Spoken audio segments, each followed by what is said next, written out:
அனைவருக்கும் வணக்கம். நான் அகில இந்திய காங்கிரஸ் கமிட்டி உறுப்பினரும் இந்த கோவை மாநகராட்சியின் மாமன்ற உறுப்பினர் டாக்டர் ஆர் காயத்ரி. மாமன்ற உறுப்பினர்னா மக்களால் தேர்ந்தெடுக்கப்பட்ட, இதோ என் கூட நிக்கிறாங்களே இந்த தோழிகளால தேர்ந்தெடுக்கப்பட்ட ஒரு பிரதிநிதி. மக்களுக்கு ஒரு குறைனா அதை இந்த மன்றத்தில் கேட்கணும். அதை கேட்கறதுக்கு தான் ஒவ்வொரு அரசியல்வாதியுமே இருக்கும். இப்ப நான் இங்க வந்திருக்கிறது நியாயம் கேட்டு வந்திருக்கேன். இந்த பொதுமக்கள் என்ன கூப்பிட்டுட்டு வந்திருக்காங்க. எனக்கு நான் நியாயம், என்னோட நியாயத்தை நான் கேட்டுட்டேன். ஆனா இன்னைக்கு இந்த மேயர் கிரீவன்ஸ், அதாவது குறை தீர்க்கும் நாள், மாநகராட்சியின் மாண்புமிகு மேயர் அவர்கள் குறை தீர்க்கும் நாள் நடத்திட்டு இருக்காங்க. ஒவ்வொரு செவ்வாய்க்கிழமையும் நடத்தணும். ஆனா அவங்க ஒரு வாரம் விட்டு ஒரு வாரம் தான் நடத்துவாங்க. மக்களை சந்திக்க பயம். ஒரு மன்ற கூட்டத்திலேயாவது இந்த காயத்ரி பேசாம இருந்திருக்கேனா? ஒவ்வொரு மன்ற கூட்டத்திலையும் நான் பேசுவேன். நான் பேசினதை நானே பதிவும் பண்ணியிருக்கேன். மன்றத்தில் எங்களை சுத்தி மன்றத்தில் 100 கேமரா பதிவு செஞ்சுட்டு இருக்கு. அது போக வெளியில வந்து பத்திரிகை துறையிலையும் நான் பேசுவேன். உள்ள ஒவ்வொரு முறையும் நான் பாரபட்சம் பார்க்காம கேள்விகள் எழுப்புவது வழக்கம். அதே போலதான் அன்னைக்கு தினமலர்ல 40 கோடி வந்துச்சுங்களே, உண்டா இல்லையா? இல்ல விளக்கம் கொடுங்க. இல்ல தினமலர்ல தவறான செய்தியா போட்டுட்டாங்களா? அதை நீங்க எல்லாரும் முன்னாடி சொல்லுங்க.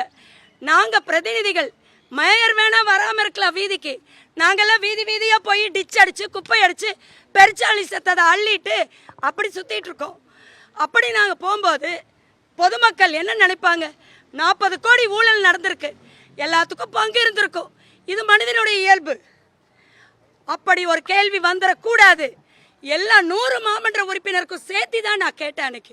சரி, yes or no, are we need ஒரு ஒரு ஒரு ஒரு விசாரணை கமிட்டி, அவ்வளோதான்.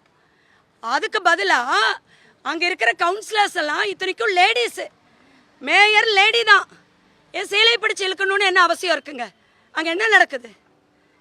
என் சீலை பிடிச்சி இழுத்தது மட்டும் இல்லாமல் என்னை 2 கூட்டத்துக்கு சஸ்பெண்ட் பண்ணியிருக்காங்க. நான் என்ன தப்பு பண்ணேன்னு சொல்லுங்க. ஒரு மாமன்ற கூட்டத்துக்குள்ளார அரங்கத்துக்குள்ள மாமன்ற உறுப்பினர் தான் பேசணும். எங்களுடைய சட்டமன்ற உறுப்பினர் சட்டமன்றத்தில் பேசுவார், மாண்புமிகு முதலமைச்சர் சட்டமன்றத்தில் பேசுவார், பாராளுமன்ற உறுப்பினர் பாராளுமன்றத்தில் பேசுவாங்க. அப்போ என் வார்டு பிரச்சனை 2 மாசத்துக்கு என் வார்டு அப்படி கழுவி விட்டுட்டீங்களா? இல்லை நீங்க வந்து கேட்குறீங்களா? அதுக்காக தான் இதை பாருங்க. எனக்கு இதுல ரொம்ப வருத்தம் என்ன தெரியுங்களா? களங்கம்ங்கிற வார்த்தை போட்டிருக்காங்க. களங்கம் வர அளவுக்கு நான் என்ன செஞ்சுட்டேங்க? களங்கம்ங்கிற வார்த்தை எப்படி போடலாம்? நான் ஒரு மரியாதையான குடும்பத்தை சார்ந்தவள். என் குடும்பம் அனைவரும் பொதுமக்களுக்காகவே சேவை செஞ்சவங்க. நான் வந்து மாமன்றத்துக்கு களங்கம் ஏற்படுத்திட்டேன் போடுறாங்களே, என்னங்க களங்கம் ஏற்படுத்தல? எப்படிங்க அந்த வார்த்தையை யூஸ் பண்ணலாம்? காயத்ரியே உங்களுக்கு அரசியல் ரீதியா பிடிக்கல. மாநகராட்சிக்குரிய மரியாதைக்குரிய ஆணையாளர் அவர்கள் வந்து என்கிட்ட போன்ல அவரு, மேடம் உங்களுக்கு நடந்தது தவறுதான், நான் மாண்புமிகு மேயர் கிட்ட இப்படி பண்ணாதீங்கன்னு நான் சொன்னேன், அவங்கள சஸ்பெண்ட் பண்றதுக்கு எந்த நியாயமும் இல்லைன்னு சொன்னாங்க. ஆனா மாண்புமிகு மேயர் வந்து களங்கம்னு போட்டிருக்காங்க. நான் என்ன களங்கம் பண்ணினேன்னு சொல்லுங்க? என்ன களங்கம் நான் பண்ணியிருக்கேன்? எவ்வளவு கடுமையாக நான் உழைச்சிட்டு இருக்கேன். அப்படி ஒரு வார்த்தை சொல்லலாமா? தவறு இல்லைங்களா? வார்த்தையை பிரயோகிக்கும் போது ரொம்ப ஜாக்கிரதையா கொட்டுனதை அள்ள முடியாதுங்க. நான் ஒரு பொண்ணு இல்லை, எனக்கு குடும்ப குழந்தைங்க இருக்கு. இதோ என்னுடைய குடும்பங்கள் இங்க நிக்கிறாங்க. நீங்க சொல்லி இருக்கிற அந்த களங்கோங்கிற வார்த்தைக்கு அர்த்தம் கேட்கதான் என் கூட வந்திருக்காங்க. எல்லாரும் ஓட்டு போட்டு செலக்ட் பண்ணவங்க தான் இவங்க காயத்ரி அவங்க. ஏன்னா அவங்க வந்து எங்களுக்கு இத்தனை வருஷமா எல்லாம் நல்லது தான் பண்ணிட்டு இருக்காங்க. நாங்கள் எது சொன்னாலும் உடனே வந்து பண்றாங்க. ஆனால் எங்கள் சார்பில் அவங்க வந்து மாமன்றத்தில் பேசியிருக்காங்க. அவங்க வந்து ஒரு பொண்ணுங்கிற ஒரு இதில் எல்லா ஜென்ஸுக்குமே அவங்கவுங்க வீட்டில் அக்கா தங்கச்சி அம்மா அக்கா எல்லாருமே இருக்காங்க. அப்போ வந்து அது ஒரு மன்றத்தில் வந்து அந்த மாதிரி ஒரு இது பண்ணும்போது எல்லாருக்குமே அது சங்கடமாக தான் இருக்குது. அது தவறு தான். அந்த தவறுக்கு வந்து அது ஏற்று அவங்க இது பண்ணணும். ஆனால் இந்த மாதிரி சஸ்பெண்ட் பண்ணியிருக்க கூடாது. ஏன்னா அந்த 2 மாதம் சஸ்பெண்டுங்கிறது வந்து எவ்வளவோ எங்கள் இதில் இருக்குது ஏரியாவில்.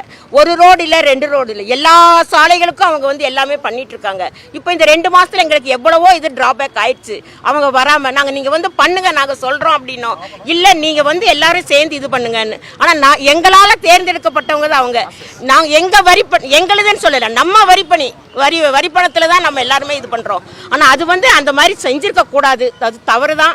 இருந்தாலும் எங்களுக்கு வந்து அதை வந்து அவங்க இது பண்ணி அவங்கள உடனடியாக அவங்கள வந்து மன்றத்தில் இது பண்ணி எங்களுக்கு உண்டான இது சஸ்பெண்ட் ஆர்டரை வந்து நாங்கள் தப்பு இது பண்ணவங்களுக்கு இது ரத்து பண்ணி அவங்களுக்கு வந்து எங்களுக்கு செய்ய சொல்லி நாங்கள் வந்து இதன் மூலமாக எங்கள் சார்பில் பொதுமக்கள் சார்பில் நாங்கள் வந்து கேட்டுக்கிறோம். இது பயங்கரமாக புழு பிடிச்சி கிடக்கு, யாரும் வரவே இல்லை.